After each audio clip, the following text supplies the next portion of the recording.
This according to a new survey that also shows that people feel like they've been hit hardest by rising prices. Our Hwang Ji-hye has the details. More than 9 out of 10 Koreans feel the domestic economy has fell into a state of depression, and almost half of them feel like the slump will go on for at least another year. This is what a new survey released Sunday by the Federation of Korean Industries shows. The poll, conducted by a separate research company, surveyed 800 men and women over the age of 19 late last month. The respondents cited rising prices as the major factor causing economic difficulty. More than 20% of them also named a drop in income as something that has had an impact on their daily lives.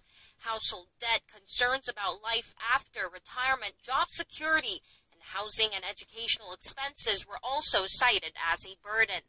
On the inflation rate in particular, more than 80% of respondents said they feel like prices have risen faster than the government's announced inflation rate of 1.3% for last year.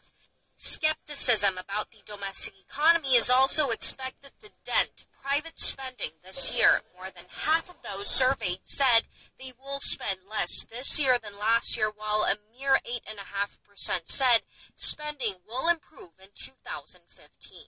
Hwang Ji-hye, Arirang News. Welcome news. Koreans were struck by fear before checking their utilities bills. Korea will apparently cut city gas prices starting next month by 10.1% on average, marking the biggest cut ever. The Energy Ministry says the move is a way to reflect falling global oil prices. It's the second price cut this year, after the government lowered prices for liquefied natural gas by almost 6% early last month. The government reviews raw materials cost every 2 months to factor in any change bigger than 3% in the purchase price. Some classics never go out of style. Makgeolli is the same, a traditional Korean alcoholic beverage made of rice, becoming more and more popular abroad, especially in China. According to figures released by Korea's Agriculture Ministry on Sunday, makgeolli exports to China jumped to more than $250,000 last year. That's up 187 percentage points from the year before. The increase is attributed to a decline in consumption of hard liquor in China and the perception of makgeolli there as a healthy alcoholic drink. While the overall volume of makgeolli exports to China increased by 5% last year, exports to Japan decreased due to a weaker yen. The Lunar New Year holiday, or Seollal, is just around the corner, and every family's nightmare is spending more time in traffic than with their relatives. In a bid to ease travel time, the Transport Ministry and navigation system company iNavi teamed up to analyze Seollal exodus routes from the past 2 years.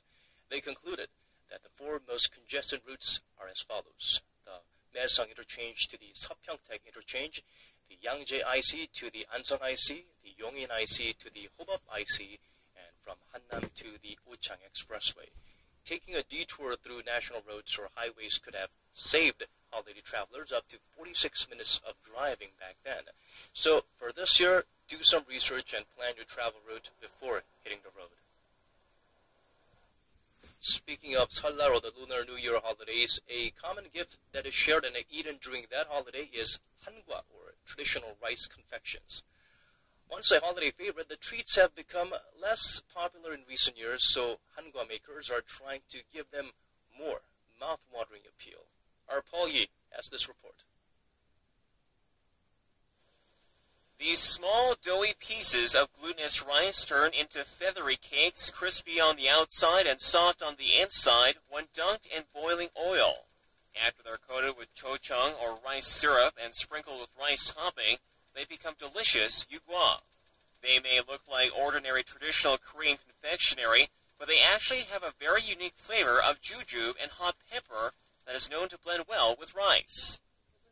The fermented hot pepper, yugwa, that we make is one of our best-selling items because of its unique spicy taste, which is different from the traditional sweet taste.